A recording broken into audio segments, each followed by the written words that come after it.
ನಮಸ್ಕಾರ, ಶುಭ ದಿನ ಎಲ್ಲರಿಗೂ. ಇವತ್ತು ಅವಕಾಡೋಯಿಂದ ಒಂದು ಟೋಸ್ಟ್ ಮಾಡೋಣ.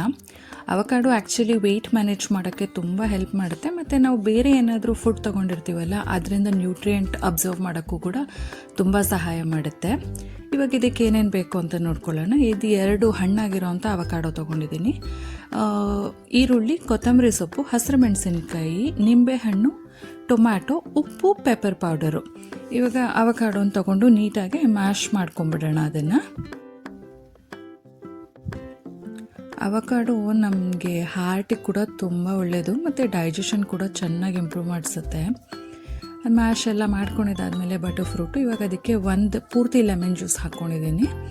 ರುಚಿಗೆ ತಕ್ಕಷ್ಟು ಉಪ್ಪು ಮತ್ತು ಪೆಪ್ಪರ್ ಪೌಡರು. ಈಗ ನಾನು ಚಾಪರಲ್ಲಿ ಚಾಪ್ ಮಾಡ್ಕೊಂಡಿರೋಂಥ ಆನಿಯನ್ನು ಮತ್ತು ಹಸಿರು ಮೆಣಸಿನ್ಕಾಯಿ, ಟೊಮ್ಯಾಟೊ, ಕೊತ್ತಂಬರಿ ಸೊಪ್ಪು ಇವಾಗ ಇದಿಷ್ಟನ್ನು ಹಾಕ್ಕೊಂಡು ನೀಟಾಗಿ ಮಿಕ್ಸ್ ಮಾಡ್ಕೊಳ್ಳೋಣ.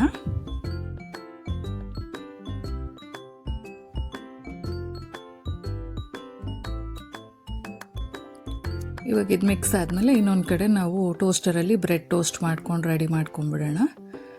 ಬ್ರೆಡ್ ಟೋಸ್ಟ್ ಆಯಿತು. ಇವಾಗ ಇದ್ರ ಮೇಲೆ ಇದನ್ನು ಯಾವ ಥರ ಬೇಕು, ಯಾವ ಶೇಪಿಗೆ ಬೇಕು ಆ ಶೇಪಿಗೆ ಕಟ್ ಮಾಡಿಕೊಂಡು ಅದ್ರ ಮೇಲೆ ನಾನು ನೀಟಾಗಿ ಸಾಲ್ಟೆಡ್ ಬಟರ್ನ ಸ್ಪ್ರೆಡ್ ಮಾಡ್ಕೊತಾ ಇದ್ದೀನಿ. ಸ್ವಲ್ಪ ಮೆಲ್ಟ್ ಮಾಡಿಕೊಂಡು ನೀಟಾಗಿ ಸ್ಪ್ರೆಡ್ ಮಾಡಿಕೊಂಡು ಅದ್ರ ಮೇಲೆ ಎಷ್ಟು ಫಿಲ್ಲಿಂಗ್ ಬೇಕು ಅಷ್ಟು ಹಾಕ್ಕೊಳ್ಳಿ. ಆ್ಯಕ್ಚುಲಿ ಇದನ್ನು ಇನ್ಸ್ಟೆಂಟಾಗಿ ತಿಂದರೆ ಅಷ್ಟೇ bread ಕ್ರಿಸ್ಪಿಯಾಗಿರುತ್ತೆ.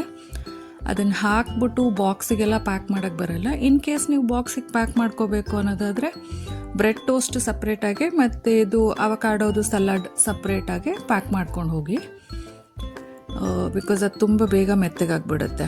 Thank you so much for watching ಕುಕೋರೀಸ್.